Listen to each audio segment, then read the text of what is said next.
நம்முடைய முதலமைச்சர் அவர்கள் அடிக்கடி சொல்வது ஒன்றே ஒன்றுதான், கல்வி ஒன்றே அழிக்க முடியாத சொத்து என்று நம்முடைய முதலமைச்சர் அவர்கள் சொல்வார்கள்.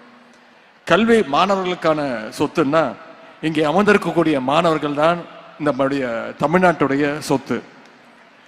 Last month our honorable chief minister invited honorable chief minister of Punjab Thiru Bhagawan Singh Mann to join the expansion of the chief minister's breakfast scheme. In that event, our honorable Punjab chief minister appreciated the scheme and expressed his willingness to implement in his state Punjab.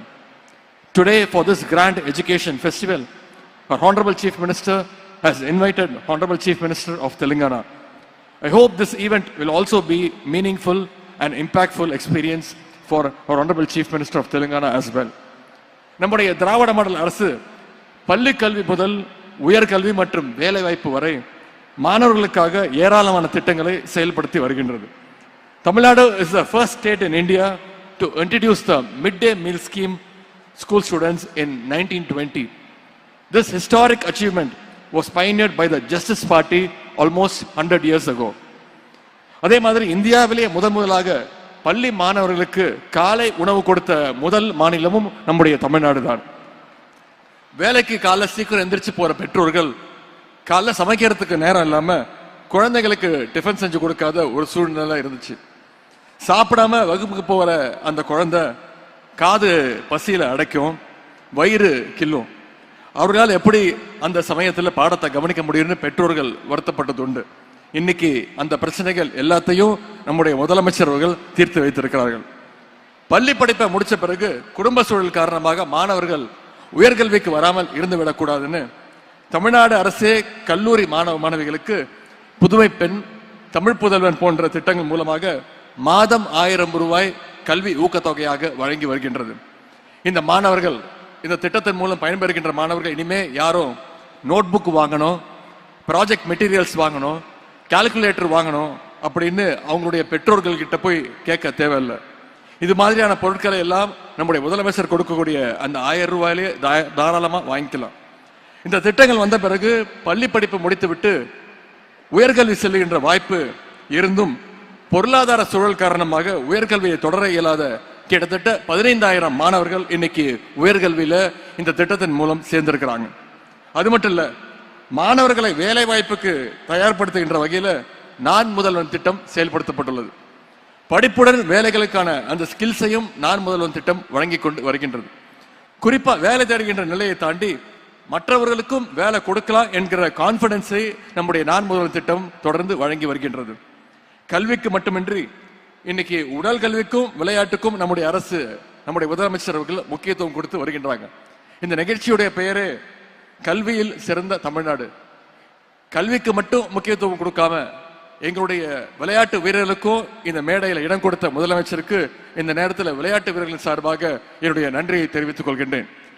எப்படி பள்ளி கல்வி முக்கியமோ, எப்படி மேற்கல்வி முக்கியமோ, உயர்கல்வி முக்கியமோ, அதே மாதிரி உடற்கல்வியும் முக்கியம்னு இந்த நிகழ்ச்சியின் மூலமாக நம்முடைய முதலமைச்சர் அவர்கள் தெரிய வச்சிருக்கிறாங்க. Our Chief Minister believes that financial constraints should not be a barrier for our athletes. Therefore, he launched the Tamil Nadu Champions Foundation in 2023.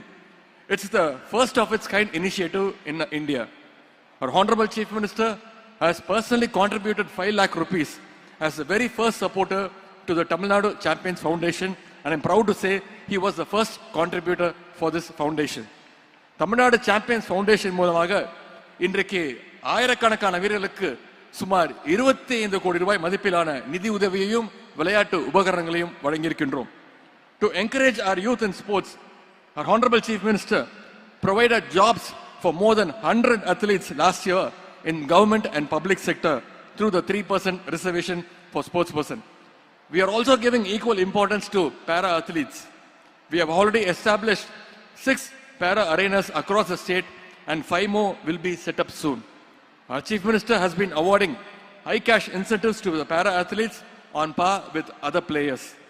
This year, our government is committed to provide government jobs to 25 more para athletes. விளையாட்டுக்கு நம்முடைய அரசு எந்த அளவுக்கு முக்கியத்துவம் கொடுக்கிறது என்று விளையாட்டு வீரர்களுடைய தங்களுடைய கருத்துக்களை எல்லாம் இங்கே பகிர்ந்து கொண்டார்கள். குறிப்பாக இங்க நான் சொல்லணும்னா, மாற்றுத்திறனாளி தம்பி மனோஜ் அவர்கள் கூறிய கருத்துகள் மிகுந்த நிகழ்ச்சியாகவும் எனக்கு மகிழ்ச்சியாகவும் இருந்தது. தம்பி மனோஜ் ஒரு சாதாரண குடும்பத்தில் பிறந்து டான்சியில ஒரு கான்ட்ராக்ட் ஒர்க்கராக வேலை செய்து கொண்டிருந்தார்.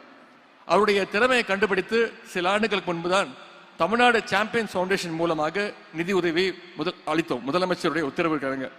அவர் வெளிநாடுகளில் நடந்த பல்வேறு போட்டிகளில் வெற்றி பெற்று பதக்கங்களோடு நம்முடைய தமிழ்நாட்டுக்கும் இந்தியாவுக்கும் பெருமை சேர்த்து கொண்டே இருந்தார்.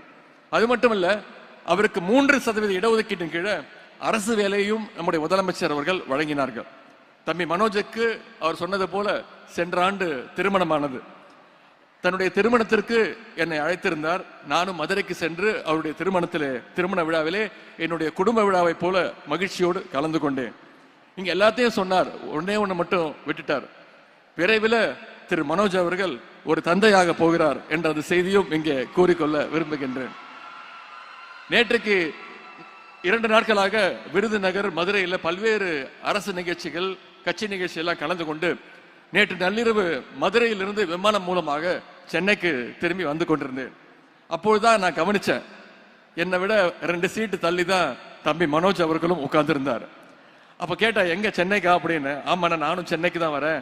நாளைக்கு நேரு ஸ்டேடியத்தில் நடக்க போற அந்த நிகழ்ச்சியில நானும் கலந்துக்க போறேன், பேச போறேன் அப்படின்னு சொன்னார். எனக்கு அவ்வளவு மகிழ்ச்சியாக இருந்தது. திறமை இருந்தால் போதும். திறமையாளர்களுடைய வாழ்க்கையை மாற்றி காட்ட நம்முடைய அரசு எப்பொழுதும் தயாராக இருக்குது என்பதற்கு தம்பி மனோஜ் ஒரு சிறந்த எடுத்துக்காட்டு. இந்த விழாவுக்கு நிறைய ஆசிரியர்கள் வந்திருக்கிறீங்க, ஸ்டூடெண்ட்ஸும் வந்திருக்கிறீங்க. நான் அடிக்கடி ஆசிரியர்களிடம் வைக்கக்கூடிய ஒரே கோரிக்கை இது மட்டும்தான். மேக்ஸ் டீச்சர்ஸ், சயின்ஸ் டீச்சர்ஸ் எங்களுடைய பிடி பீரியடை கடன் வாங்கி பாடம் நடத்துவதை அறவே தவிர்த்திட வேண்டும் என்று ஒரு விளையாட்டுத்துறை அமைச்சராக, விளையாட்டு வீரர்கள் சார்பாக, ஸ்டூடெண்ட் சார்பாக மீண்டும் என்னுடைய கோரிக்கையை நான் வைக்கின்றேன். இந்த நேரத்தில் ஒன்னே மட்டும் நான் சொல்லி நிறைவு செய்ய விரும்புகின்றேன்.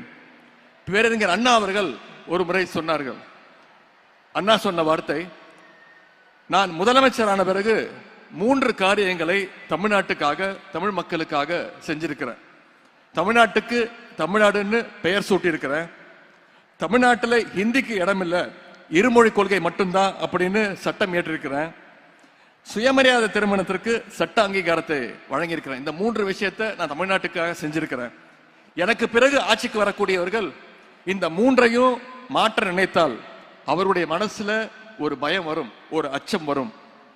அந்த அச்சம் வரும் போதெல்லாம் இதையெல்லாம் மாற்றிவிட்டால் மக்கள் நம்ம என்ன செய்வார்கள் என்கிற அந்த பயம் வரும். அந்த அச்சம் எதிரிகளை எவ்வளவு நாளைக்கு ஆட்டுகிறதோ அது வரைக்கும் தமிழ்நாட்டுடைய முதலமைச்சர் இந்த அண்ணாதுரை தான் என்று பேரறிஞர் அண்ணா அவர்கள் சொன்னார்கள். அதையே நான் இப்பொழுது கொஞ்சம் மாற்றி சொல்ல விரும்புகின்றேன். காலை உணவு திட்டம், புதுமை பெண் திட்டம், தமிழ் புதல்வன் திட்டம், நான் முதல்வன் போன்ற திட்டங்களை எல்லாம் நம்முடைய முதலமைச்சர் அவர்கள், நம்முடைய திராவிட மாடல் அரசு இன்னைக்கு வழங்கி இருக்கின்றது. இந்த திட்டங்களை எல்லாம் யாராவது ஒரு நாள் என்னைக்காவது மாற்றி விடலாம் என்று யாராவது நினைத்தால் கூட அவங்களுடைய மனசுலையும் நிச்சயம் ஒரு பயம் வரும். அந்த பயம் இருக்கிற வரைக்கும் இந்த தமிழ்நாட்டை ஆளுகின்ற போறவர் நம்முடைய முதலமைச்சர் திரு முத்துவேல் கருணாநிதி ஸ்டாலின் தான் என்றுதான் பொருள். இன்றைக்கு தமிழ் புதல்வன், புதுமை பெண் திட்டங்கள் மூலம் இந்த கல்வி ஆண்டிற்கான ஊக்கத்தொகை பெற்றுள்ள அத்தனை மாணவ செல்வங்களுக்கும் என்னுடைய வாழ்த்துக்களை நான் தெரிவித்துக் கொள்கின்றேன். இங்க இருக்கக்கூடிய மாணவர்கள் கல்வியில் சிறந்த தமிழ்நாட்டை இன்னும் பல உயரங்களுக்கு எடுத்து சென்று நம்முடைய மாநிலத்துடைய பெருமையும் இந்திய ஒன்றியத்துடைய பெருமையும் உலகிற்கு பறைசாற்றுவோம் என்று கூறிக்கொண்டு இந்த வாய்ப்புக்கு நன்றி கூறி விடைபெறுகின்றேன். நன்றி, வணக்கம்.